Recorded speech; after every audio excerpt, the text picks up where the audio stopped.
जय श्री राम। आज मैं फिर आप लोग के समक्ष भागवत का दिव्य कथा लेकर आया हूँ, मानव कल्याण की कथा लेकर आया हूँ।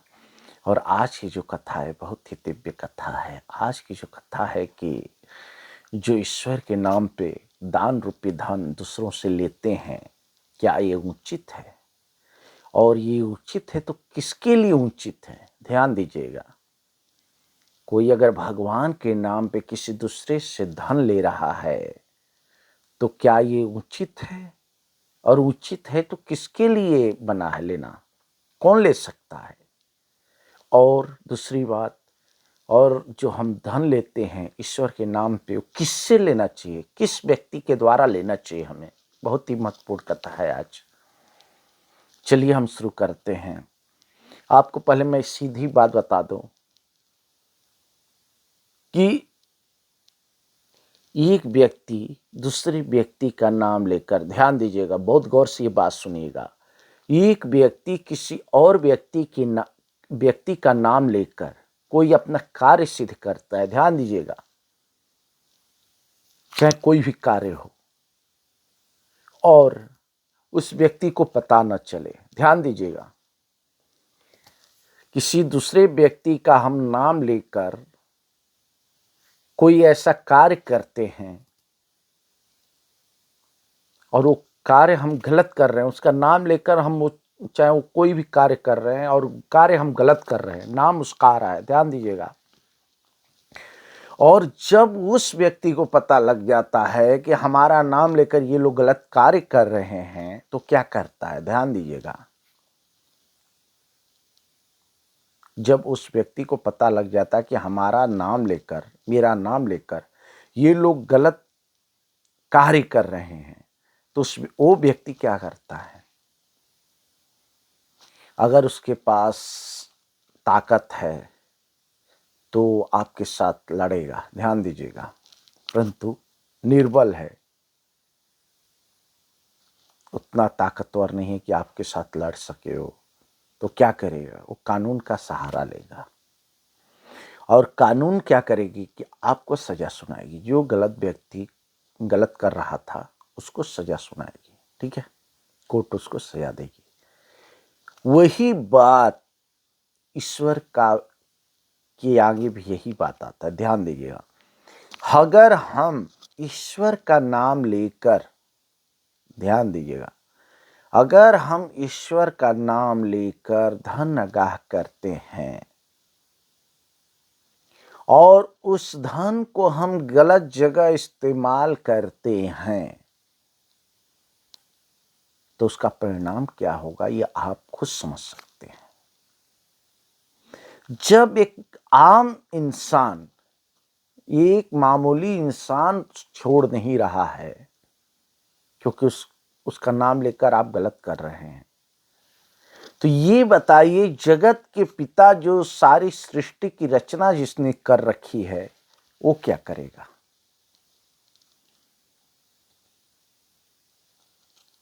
और एक बात मैं बता दूं, भगवान किसी को मारते नहीं हैं। ध्यान दीजिएगा, मैं बड़ी बात करने जा रहा हूं। भगवान किसी को भी नहीं मारते, चाहे वो दुष्ट हो या धर्मात्मा हो। इसका भी एक मुहावरा मैं आपको बता दूं। ये कोई फेमस व्यक्ति, कोई प्रसिद्ध व्यक्ति रहता है, ध्यान दीजिएगा, बहुत बारीकी बात करने वाला हूं। कोई प्रसिद्धि, जिसकी सिद्धियां प्राप्त हो, कोई प्रसिद्ध व्यक्ति हो, धनवान हो, अच्छे पोस्ट पे हो, तो उस व्यक्ति के बारे में, जो व्यक्ति धनवान है, किसी पोस्ट पे है, उस व्यक्ति के बारे में कोई और व्यक्ति टिप्पणी करता है, ध्यान दीजिएगा, बड़ी बात कर रहा हूं, कोई और व्यक्ति कुछ बोलता है तो क्या वो व्यक्ति जवाब देता है? नहीं देता। ध्यान दीजिएगा, वो नहीं देता क्योंकि वो अच्छे पोस्ट पे है।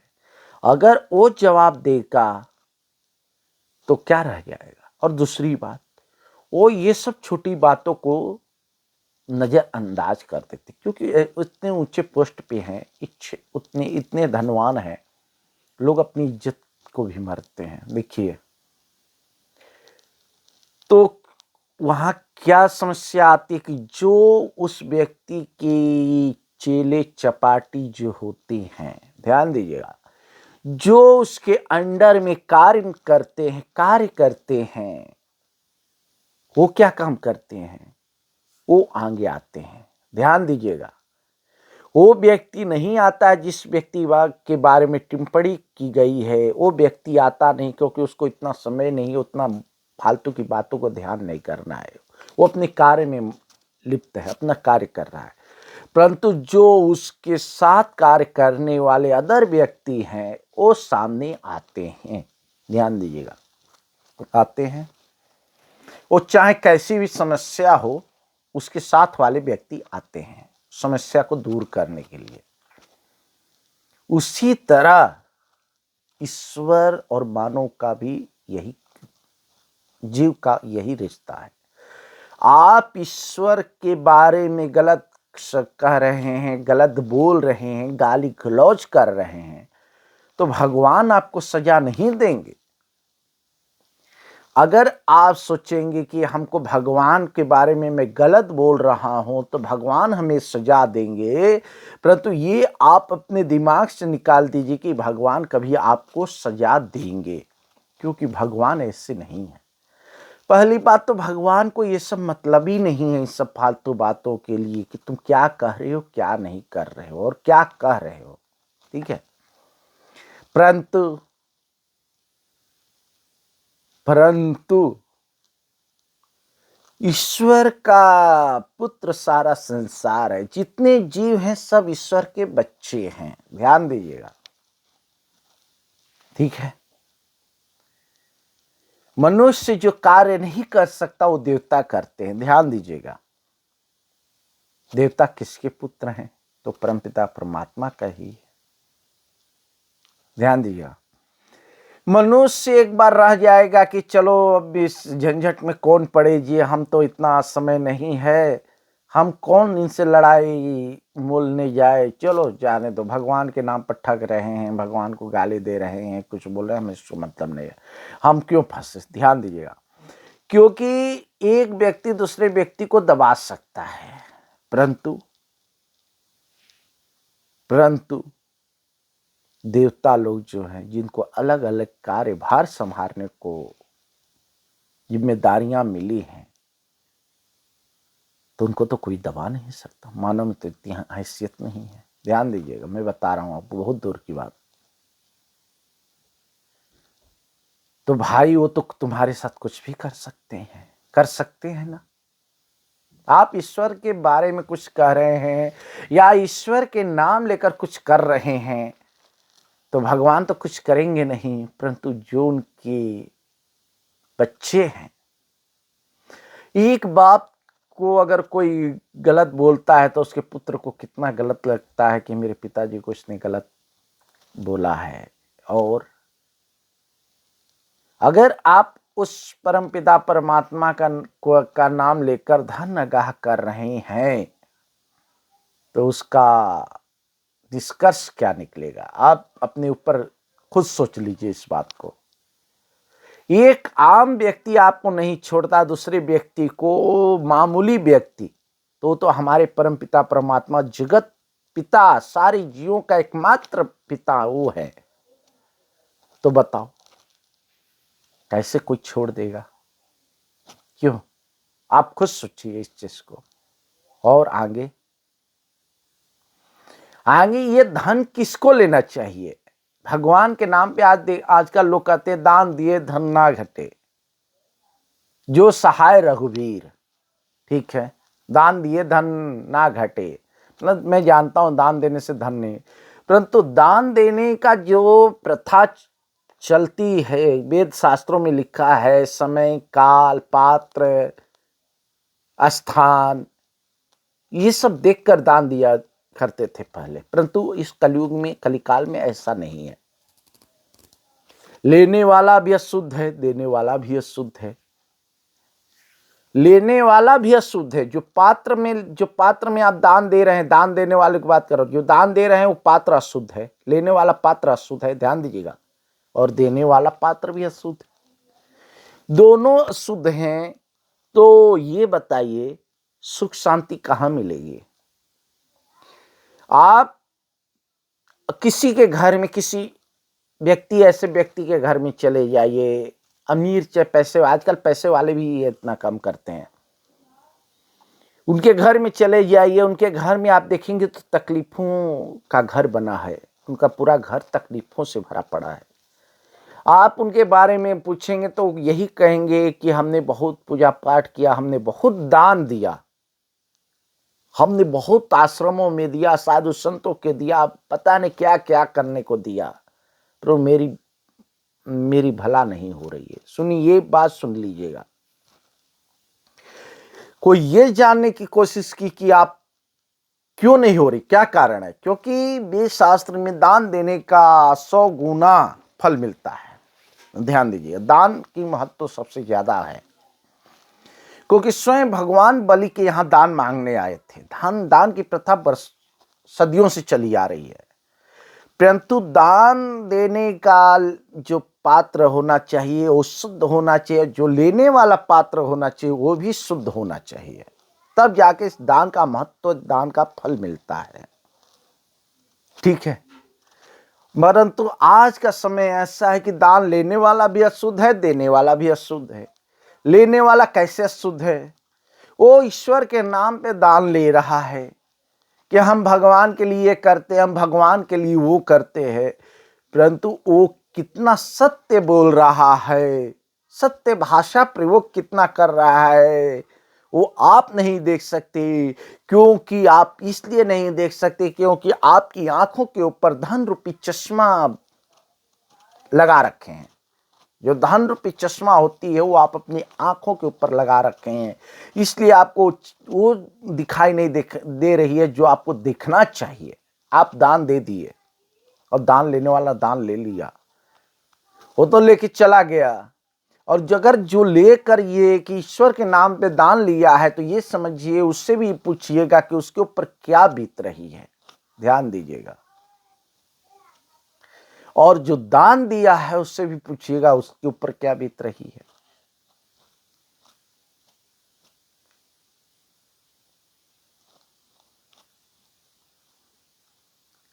आगे क्या होता है?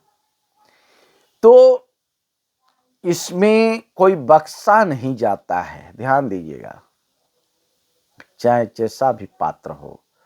अगर लेने वाला पात्र है उससे भी, वो भी बख्शा नहीं जाता, और देने वाला भी नहीं बख्शा जाता है। हमने पहले वीडियो में पहले क्यों ऐसा कहा कि दान ईश्वर के नाम पे जो दान लेते हैं, किसका अधिकार है लेने का और किससे लेना चाहिए? पहले वो सुन लें, जो ईश्वर के नाम पे दान लेते हैं, मैं क्या कहना चाहता हूं।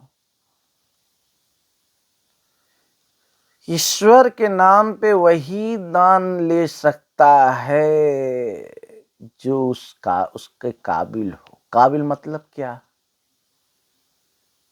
काबिल मतलब क्या? देखिए, दान 2 प्रकार की होती है, आप भी जानते हैं। एक तो दान वो लेते हैं जो सिर्फ भगवान के ही रास्ते में चलते हैं और उन्हें दुनियादारी से कोई मतलब नहीं है, तो लेते हैं सिर्फ अपना जीवन यापन करने के लिए। ध्यान दीजिएगा, सिर्फ धर्म के रास्ते पे चले, वो भगवान के ईश्वर के राह पे चल दिए, किसी से मतलब नहीं है संसार में क्या हो रहा है क्या नहीं। यहां तक कि बहुत लोग हैं मांगने भी नहीं आते, मतलब बहुत तो मांगते भी है, परंतु शास्त्र में उनके लिए दान सिर्फ 5 घर कहा गया है। 5 घर अन्न, चाहे कोई अनाज, आगाह करने का, सिर्फ 5 घर से दान लेना अनिवार्य है, बताया गया भागवत में। और जो दूसरा उनको अधिकारी है दान लेने के लिए, दो जो धर्म कार्य में, एक तो मैंने आपको बताया कि जो ईश्वर के रास्ते में चला, और दूसरा एक देखिए, एक धर्म के रास्ते, परमार्थ के रास्ते होता है ना। बहुत सारे साधु संत हैं जो परमार्थ में धन लगाते हैं। परमार्थ का मतलब ये हुआ जो उपकार करे। ध्यान दीजिएगा, वो जो धन ले रहा है, वो साधु संत चाहे जो भी हो, जो व्यक्ति ले रहा है, वो क्या करता है कि गरीब से गरीब मतलब क्या हुआ? वैसे तो देखे तो सब गरीब है, सब गरीब है ना। गरीब किसको कहते हैं पहले ये जान लीजिए। गरीब किसे कहते हैं इसका मैं अर्थ आपको बता देता हूं। गरीब उसे कहते हैं ना सुबह का भोजन करने का वो कोई चीज घर में वस्तु है, ना शाम की भोजन की कोई व्यवस्था है, उसे गरीब कहते हैं। ना कि अगर भोजन करने का सब कुछ व्यवस्था है और अपनी शौक पूरा करने के लिए व्यवस्था नहीं है तो वो गरीब नहीं हुआ। ध्यान रखिएगा, आप फटही कपड़े पहन लेते हो, ठीक है, साफ होना चाहिए। ध्यान दीजिए, अगर नमक रोटी भी आप खा लेते हैं तो आप गरीब नहीं हैं। तो हमने क्या बोला? गरीब का जो सेवा करते, गरीब मतलब जिनको भोजन करने की व्यवस्था नहीं है और वो अपने शरीर से लाचार हैं,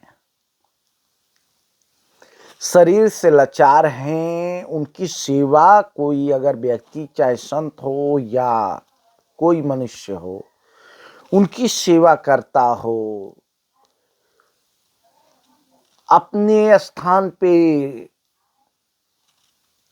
हर व्यवस्था रखता हो कि कोई भी व्यक्ति आए तो जलपान करके जाए, थका हुआ मुसाफिर आए, वो चाहे आपका आश्रम हो या घर हो। ध्यान दीजिएगा बात को,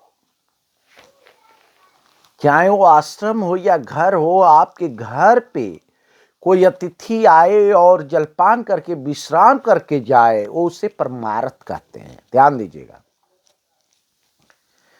तो वो क्या काम करता है? अगर उसके पास नहीं है तो किसी से धन ले सकता है दान में, क्योंकि परमार्थ में अपना धन खपा रहा है, ठीक है।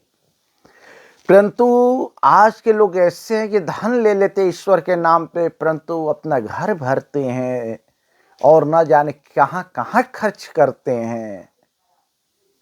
ये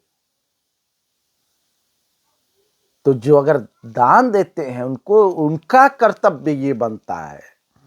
आप पैसे न जाने कैसे कैसे कमा रहे हैं, पैसे में इतना दिमाग लगा रहे हैं, परंतु दान देते समय आप इतना भी दिमाग नहीं लगा सकते कि ये दान हमारा धन जा कहां रहा है, किस कार्य में जा रहा है। क्यों? इतना तो अगर धन कमाने का आपका मतलब इतना तेज दिमाग है, ईश्वर ने आपको दिया है, धन आप कमा ले रहे हैं, परंतु आपको इतना दिमाग वहां नहीं चल रहा है कि ये नहीं देख रहे हैं कि ये धन जा कहां रहा है। अगर ऐसा आप नहीं कर पा रहे हैं तो अबोध बालक की तरह आप हैं, मूर्खों की तरह आप हैं, जिसे ना आगे की पता ना पीछे की पता, कुछ भी नहीं, वो कहाँ खड़ा है खुद उसे पता नहीं। और अगर आप दान दे रहे हैं या दान कोई ले रहा हो आपसे, जो दान ले रहा वो भी सुन ले, जो दे रहा है वो भी सुन ले। मैंने वीडियो में पहले बताया था कि दान ईश्वर के नाम पे जो दान रूपी धन लेते हैं वो किसको अधिकार है, वो मैंने बताया जो परमार्थ का काम करता है उसका अधिकार है। ध्यान दीजिए, मगर उतना ही जितना वो करता हो, ना कि बैंक बैलेंस अपना भरे, ठीक है। और दूसरी उसे दान किससे लेनी चाहिए, ये भी बड़ी बात है, ये भी बड़ी बात है कि दान किससे लेना चाहिए। अगर मैंने आपको बताया था कि जो दान दे रहा है उससे इतना दिमाग नहीं है को किसको दे रहा है, उसका धन जा कहां रहा है, उसी प्रकार जो दान ले रहा है उससे भी इतना दिमाग नहीं को किससे ले रहा है। उसे तो इतना सोचना चाहिए कि वो जो दान ले रहा है वो किससे ले रहा है। तो दान हमें किससे लेनी चाहिए? दान उससे लेना चाहिए, पहले देख लेना चाहिए कि ये व्यक्ति कैसा है, किस हिसाब का है। परंतु आज के समय में ऐसा नहीं है। हम पैसे वालों को देखते हैं तो हम कहते हैं कि बाबा कुछ तो दे दो ईश्वर के नाम पे, ईश्वर के कार्य करने के लिए मैं ले रहा हूं। उसके पास अथाह पैसे है, वो टैक्स से बचने के लिए दे दिया कि बाबा लो आपको दान दे रहा हूं, मेरा नाम लिखवा देना। आज भी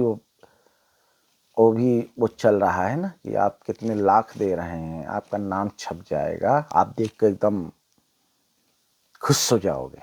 आपके इसलिए कि आपका बच्चे देखे, आपके पोते देखे, हमारे पापा, हमारे दादा, नाना, पापा, जो भी है सारा, मतलब सारी पीढ़ियां जो आपका उस नाम को देख के मतलब गर्व महसूस करेगी कि हाँ हमारे बाप दादा जो थे बहुत बड़े दानवीर थे, इसीलिए तो नाम लिखवाते हैं लोग।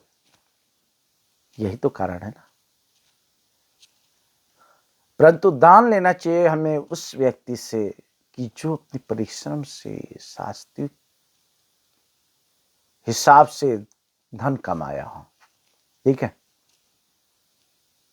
चाहे वो 1 रुपये क्यों ना हो, और देना भी उस व्यक्ति को वही धन देना चाहिए जो आप अपने परिश्रम के द्वारा धन कमाए हो, वही दान आपको देना चाहिए।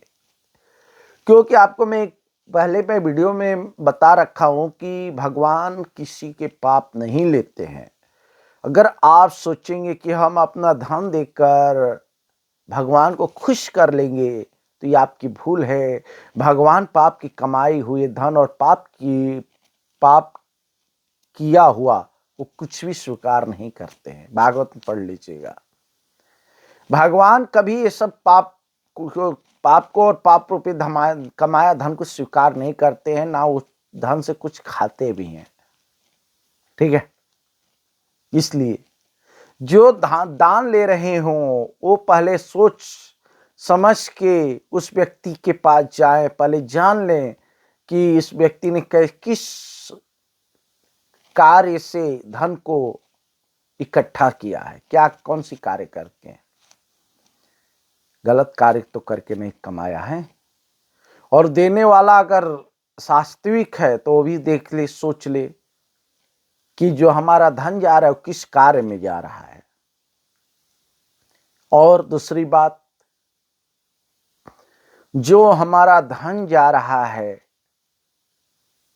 किस कार्य में जा रहा है, और जो दानवीर व्यक्ति है उन्हें दान वही धन करना चाहिए जो अपने परिश्रम से कमाए हो, चाहे 4 रुपये चाहे 10 रुपया, तो वही दान करिए। अन्यथा आपको उल्टा प्रभाव वो धन देगा जो आप दान दिए हैं। फल तो नहीं मगर उल्टा प्रभाव आपके ऊपर डालेगा वो। ठीक है, ये मैं कहने के लिए आप लोग के समझ आया था, ध्यान दीजिएगा बात को बस। क्योंकि आज के लोग पर्ची कटवा लेते हैं टैक्स से बचने के लिए, और दानवीर वाले क्या काम करते हैं, गरीब को पूछते भी नहीं हैं। बड़े बड़े साधु संत हैं, छोटे घर में जाते नहीं, कहते हैं कि हम 1 किलो से क्या अनाज से होगा, हम वहाँ चलेंगे जहाँ से कुंटल भर मिलने वाला है, हम उसके घर जाके डेरा डालेंगे। एक गरीब के पास क्या रखा है। आजकल सबकी नीचे जो मानसिकता जो बदल रही है ना, कलयुग के प्रभाव है, लोग गलती सोच रहे हैं। तो ये आपसे हाथ जोड़ के विनती है कि जो दान ले रहे हो तो कृपया करके ईश्वर के नाम पे अगर आप दान ले रहे हो तो आप अपना बैंक बैलेंस घर मत भरिए, अन्यथा आप तो भुगत रहे होंगे। तो मुझे भी पता है, बहुतों लोगों को मैं देखा मानसिक रूप से पागल हो चुके हैं वही धन लेकर।